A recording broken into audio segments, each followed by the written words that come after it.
Hey guys, and don't forget to subscribe. அதுக்கப்புறம் நான் கொஞ்சம் நிறைய சம்பவங்கள் பண்ணலான்னு இருக்கேன்.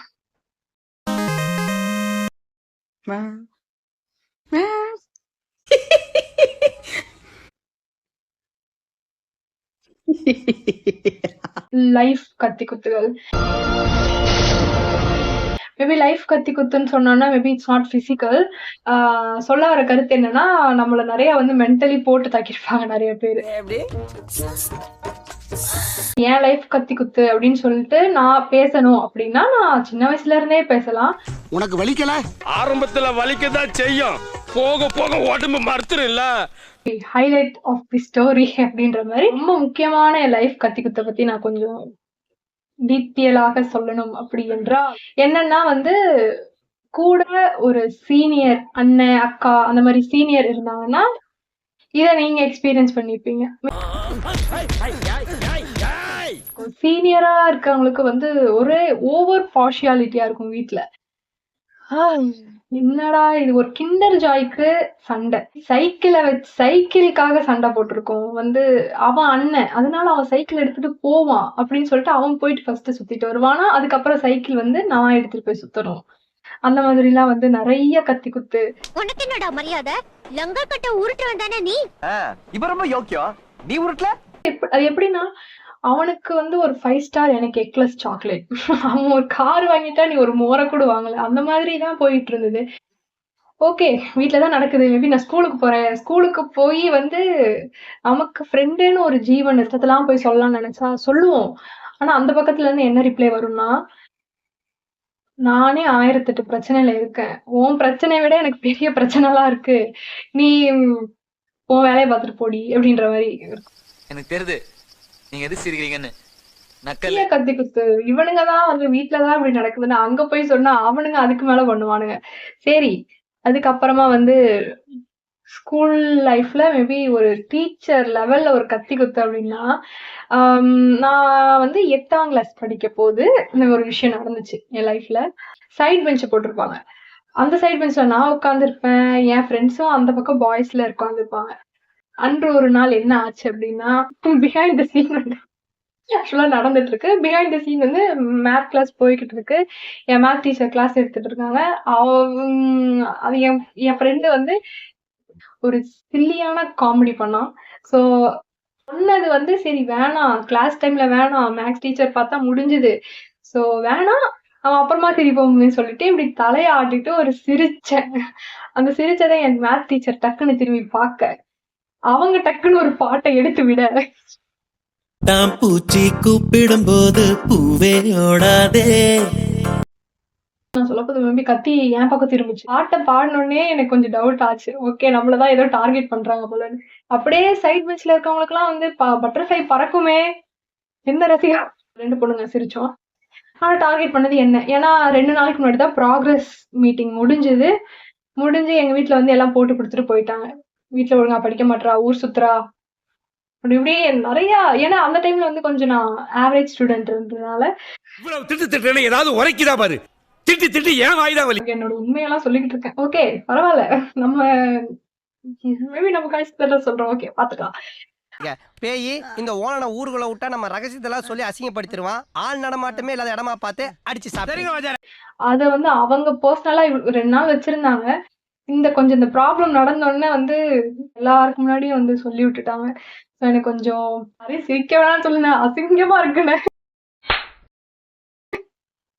ஒரே அசிங்கமா போச்சு. குமார் மூமெண்ட் ஆயிடுச்சு எனக்கு அந்த டைம்ல. சரி, ஓகே, சிரிக்கிறவங்க சிரிச்சுட்டு போங்கப்பா. ஆனா எனக்கும் என் ஃப்ரெண்டுக்கும் தான் தெரியும். ஆனா என்ன காமெடி, எதுக்காக சிரிச்சோம் அப்படின்னு என்ன சொல்லிட்டாங்க. நான் என்னமோ அவனை பார்த்து ரூட்டு விடுறேன்னு சொல்லிட்டாங்க.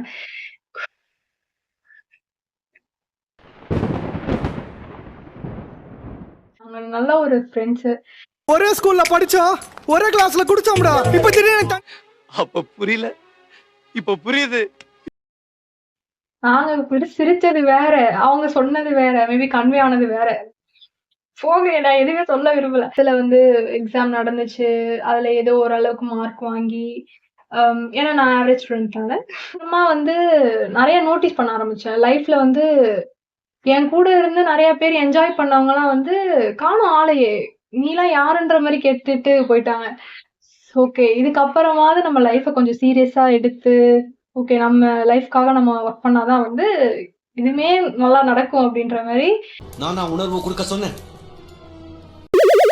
11th வந்து கொஞ்சம் படிப்ஸ் ஆகி நானும் படிக்க ஆரம்பிச்சேன். மேபி நல்லா போய்கிட்டு இருந்தது. மார்க் எடுத்தேன். அதுக்கப்புறம் 12th தாண்டினதுக்கப்புறம் 12thலயும் ஓகே அதே லெவல்ல போயிட்டு இருந்தது. அதை விட கொஞ்சம் இம்ப்ரூவ் பண்ணலாம்லாம் நினைச்சப்ப வந்து கடவுளுக்கே பொறுக்கலையா என்னன்னு தெரியல.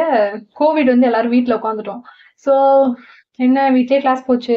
அண்ட் அதுக்கப்புறம் வந்து வருஷத்துல அந்த mid term, quarterly, half-yearly perform பண்ணதை வச்சு மார்க் போட்டாங்க. ஓகே, தப்பிச்சேன். ஏன்னா வந்து அந்த டைம்ல கொஞ்சம் அதான் சொன்னேன்ல, கொஞ்சம் சீரியஸா எடுத்து படிப்ஸ் ஆகி நான் படிக்க ஆரம்பிச்சேன். நான் கொஞ்சம் தப்பிச்சேன். ஓகே, அதுக்கப்புறம் ரிசல்ட் வந்து இவ்வளவுதான் மார்க்குலாம் சொல்ல போது நிறைய கத்தி குத்து வந்து 12th வந்து மார்க் எடுத்துட்டு வந்து இப்போ ஒருத்தவங்கலாம் கால் பண்ணி பேச போது சொல்றோம் ஓகே. ஆனா அந்த பக்கத்துல இருந்து வர்றது வேற விதமா இருக்கு. எனக்கு வந்து என்னங்க எனக்கு ஒன்றும் புரியலையே அப்படின்ற மாதிரி மார்க் கேட்கறாங்க. நான் சொல்றேன் ஓகே அடுத்தது என்னம்மா கோர்ஸ் பண்ண போறேன் அப்படின்னா, இந்த கோர்ஸ் பண்ணலாம் இருக்கேன் ஆண்டி. எப்படி அப்படின்னா, இது பண்ண போறியா, சரி இல்லையே, ஓகே இது பூந்து ஆட்டத்தை கலைக்கிறேன் அப்படின்ற மாதிரி. என்னம்மா இந்த கோர்ஸ்லாம் எடுத்தா என்ன ஸ்கோப் இருக்கு, நீ எல்லாம் எதுக்காக இதை படிக்க போற அப்படி இப்படிலாம் வந்து கொலாப்ஸ் பண்ணி விட ட்ரை பண்ணாங்க என்ன. அதுக்கப்புறமா புரிஞ்சுக்கிட்டேன், இதெல்லாம் படிச்சா இந்த கோர்ஸ்லாம் எடுத்தா உருப்பட முடியுமா, இல்ல உருப்புறவனா இந்த கோர்ஸ் எடுத்துருக்கானா அப்படின்ற மாதிரிலாம் கேட்க ஆரம்பிச்சிட்டாங்க. எனக்கே வந்து ஒரு நிமிஷத்துல என் மேல சந்தேகம் வந்துருச்சு, என்னடா இது அப்படின்ற மாதிரி. ஓகே சொல்லுங்க சொல்லுங்க சொல்லுங்கன்னா, அவங்களும் நீ இப்பெல்லாம் வந்து கம்ப்யூட்டர் பேஸ் பண்ணி ஏதாவது படியாமா அப்படின்னு சொன்னாங்க. நான் ஏன்னா உலகமே இப்ப கம்ப்யூட்டர் பின்னாடி தான் போய்கிட்டு இருக்கு, நீயும் அது பின்னாடியே ஓடு, நல்லது நடக்கும்ன்ற மாதிரி சொன்னாங்க. நான் ஓகே ஆண்டி பாக்குறேன். எனக்கு அப்புறமா நான் என்ன சொல்றது, பயாலஜி படிச்ச நான் எதுக்கு போய் கம்ப்யூட்டர் சயின்ஸ் கருத்து சொல்லணும்னு நினைச்சிட்டீங்க, வாங்க வந்து சொல்லுங்க. வாங்கினதுக்கு அப்புறமா நான் கொஞ்சம் தில்லா நின்னல, கொஞ்சம் அதுல கொஞ்சம் பெருமையா இருக்கு, அவ்வளவுதான். கோடாலியவே கோல்டு மெடலா வாங்கியிருக்கான்னா அதுக்குள்ள 1000 அர்த்தம் இருக்கு. சொன்ன பர்சன் வந்து அதுக்கப்புறம் என் லைஃப்ல என் சாப்டர்லயே வந்து அவங்க காணோம், ஆளே காணோம். மேபி நான் அவங்க சொன்னதுக்காக நான் என்ன மாத்திருந்தேன்னா என்ன ஆயிருக்கும். ஸோ அந்த மாதிரி லைஃப்ல வந்து ஒருத்தவங்க வந்து எப்ப வருவாங்கன்னு தெரியாது, நல்லா நம்மள கொலாப்ஸ் பண்ணி விட்டு எப்ப போவாங்கன்னு தெரியாது. வரவங்க வந்துட்டே இருப்பாங்க, நம்மளால தடுக்க முடியாது. ஊர்வாயை அடைக்க முடியாதுன்னு சொல்லுவாங்க. அந்த மாதிரி வந்து கத்தி குத்தியும் வந்து தவிர்க்க முடியாது. நம்ம வந்து நம்ம மாட்டு நம்ம செவனேன்னு போயிட்டு இருப்போம், நம்ம இதெல்லாம் தேவை கிடையாது, இதெல்லாம் வந்தா ப்ராப்ளம் வரும்னு. ஆனா நீ இப்போ தனியா போனா கூட நான் உன்னை விட மாட்டேன், பின்னாடியே தான் வருவேன் அப்படின்னு சொல்லிட்டு எதையாவது ஒரு விஷயத்தை தூக்கிட்டு வந்து கொடுத்துரும். நம்ம அதை கண்டிப்பா அதை ஃபேஸ் பண்ணி தான் ஆகணும் அப்படின்ற ஒரு ஆப்ளிகேஷன் இருக்குங்க. எதுக்கு 500 நீ கக்கோசுக்கு போனதுக்கு. லைஃப்ல பல பேர் பல விதம் சொல்லுவாங்க. அவங்களுக்காக யோசிச்சுக்கிட்டு அவங்கள சேஸ் பண்ணிட்டு போறதுக்கு நாம எப்படி இருக்கோம், நம்ம இப்படியாவே இருந்துடலாம், அவ்வளவுதான். அவங்கள சேஸ் பண்ணிட்டு அட்ராக்ட் பண்ணிக்கிட்டு இருக்கிற நேரத்துல நம்ம ட்ரீம் கோலை சேஸ் பண்ணிட்டு போயிருந்தா நம்ம இன்னும் எப்படியோ இருந்திருக்கலாம். என்ன சொல்ற, வேதனை, அவமானம், வெட்கம். ஆக்சுவலா என்ன சொல்றேன், மேபி உங்களுக்கு சூட் ஆச்சுன்னா வச்சுக்கோங்க. வெல்கம் டு அவர் சங்கம். இதுதான் விஷயம் வந்து, நம்மளா இருக்கிற வரைக்கும் வந்து பிரச்சனை இல்ல. பிரச்சனை ஆரம்பிக்கும்னா நம்ம எப்ப இன்னொருத்தவங்களுக்காக வந்து சேஞ்ச் ஆக ட்ரை பண்றோமோ, இல்ல நம்ம எப்ப இன்னொருத்தவங்கள மாதிரி சேஞ்ச் ஆக ட்ரை பண்றோமோ, அப்பதான் வந்து ப்ராப்ளமே ஸ்டார்ட் ஆகுது.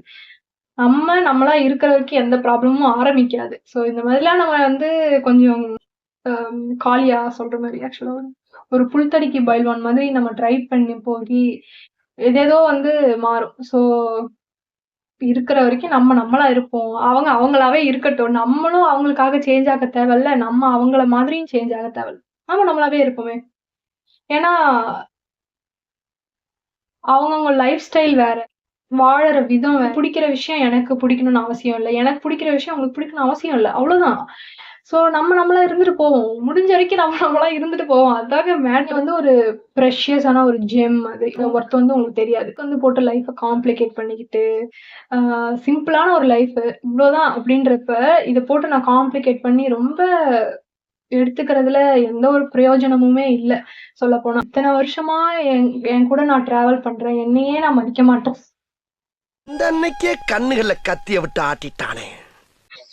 ஆனா வெளியில இருந்து ஒருத்தவங்க வந்து ஏதாவது சொன்னாங்கன்னா அதை அக்செப்ட் பண்ணிக்கிற மாதிரி போது அப்பதான் தோணுச்சு, ஓகே என் செல்ஃப் ஒர்த் எனக்கு தெரியல. நமக்காக வாழ்ந்தா எல்லாமே முடிஞ்சுது. ஜோக்குக்கு கூட வந்து நெகட்டிவா பேசக்கூடாது. ஏன்னா வந்து அந்த ஒரு நெகட்டிவ் வந்து நம்ம லைஃபையே புரட்டி போடும். அது எப்படின்னு தெரியாது. சின்ன சின்னதா வளர்ந்து ஒரு நாள்ல வந்து இதுதான் நான் இதுக்கு மேலலாம் வளர முடியாது. என் லைஃப் இதோட வந்து மாறாது அப்படின்னு சொல்லிட்டு நம்ம இருக்க ஸ்டேட்லயே வந்து நம்ம செட்டில் ஆயிடுவோம். நம்ம கம்ஃபர்ட் ஜோன்லயே. என்ன ஒரு ஜோக்கு கூட நெகட்டிவா சொல்லக்கூடாதுமே. ப்ரூஸ்லி சொல்லியிருப்பாருன்னு நினைக்கிறேன். எனக்கு தெரிஞ்சு. முடிஞ்ச வரைக்கும் பாசிட்டிவா பேசுவோம். அஃபர்மேஷன்ஸ்லாம் சொல்லுவோம். அஃபர்மேஷன்ஸ்னு சொன்னோடனே வந்து I'm the best, I'm the worthy, and I'm a beacon of positivity, I'm resilient, persistent அப்படிலாம் நான் சொல்ல மாட்டேன். சிம்பிளா சோக்கா இருக்கிற மாமி அதான் வந்து எனக்கு தெரிஞ்சு நமக்கு நம்மள வந்து ஒரு பூஸ்டப் பண்ற ஒரு அஃபர்மேஷன். ரொம்ப காம்ப்ளெக்ஸாலாம் நான் சொல்ல மாட்டேன். நான் எனக்காக வாழறேன். மத்தவங்க என்ன பேசுனா என்ன, நான் வந்து இதை கேட்டு வேலை பார்க்கறேன் அந்த மாதிரி. ஸோ அடுத்த எபிசோட்ல பார்க்கலாம். And love you guys. Ta-ta. And don't forget to subscribe.